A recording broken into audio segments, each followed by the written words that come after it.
we could connect. Who's over? Yes. No. Well, That's a conversation for another day. Tell these guys what you guys do. Okay, we are at risk.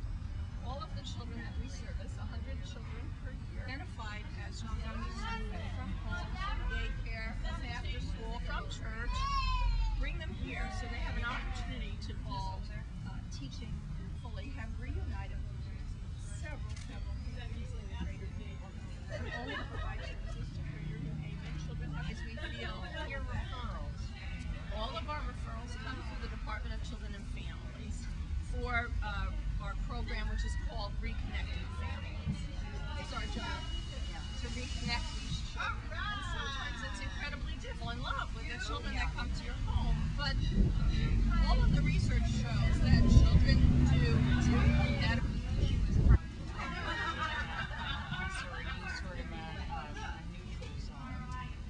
We are typically neutral. We don't say this child should go home. We speak to the behaviors that we see, and it's for them to evaluate. The work that we do is always around the best interests of children. So when we see there's really a dysfunctional relationship, we have an obligation to report this parent is not demonstrating every single visit. We don't have families that don't show or not reunified because parents do not have the capacity to protect the parent, not because they don't love you. I think for you to understand, because only 10% nationally of children who come into the child welfare system are in there for abuse and neglect. Most of the time everybody thinks they're in DCF, oh, these bad parents, and certainly from the hospital, you get 99% of that 10%. That's exactly. Yeah, sure. I mean, I've accepted some of those babies from your neonate unit in our home for foster care. So I understand that perceptions do change depending on where you're providing the service and what you're providing. Families who we successfully worked with, and she got her twins back.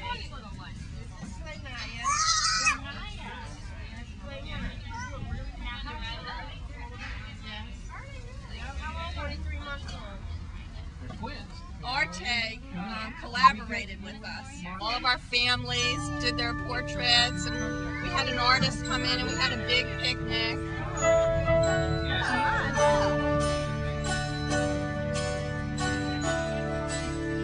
We belong.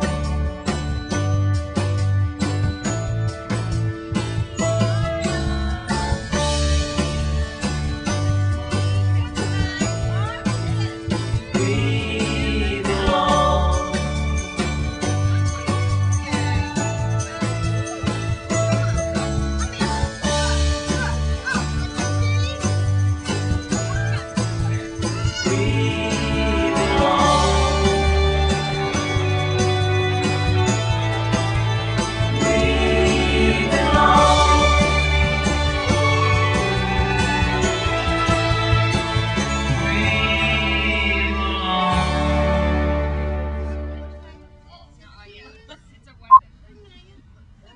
Whatever we deny or embrace for so for better, we belong, we belong, we belong, we belong.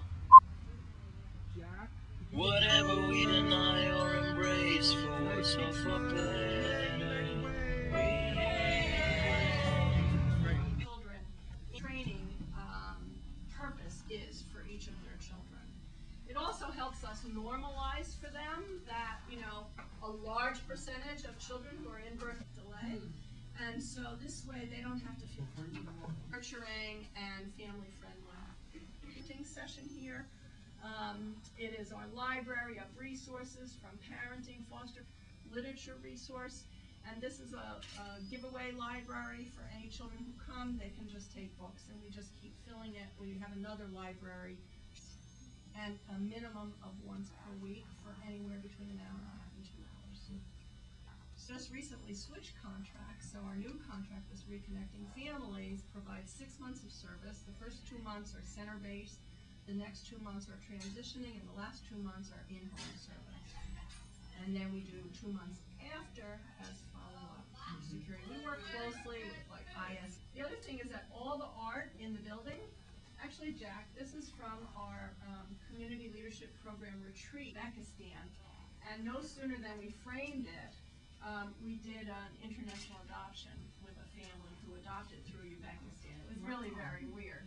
But the artwork throughout the building has been donated, and we asked them, you know, oh, if you happen to be in the market and you see something that really speaks to the culture of the country you're in, around family, children, parents, fathers, think of us.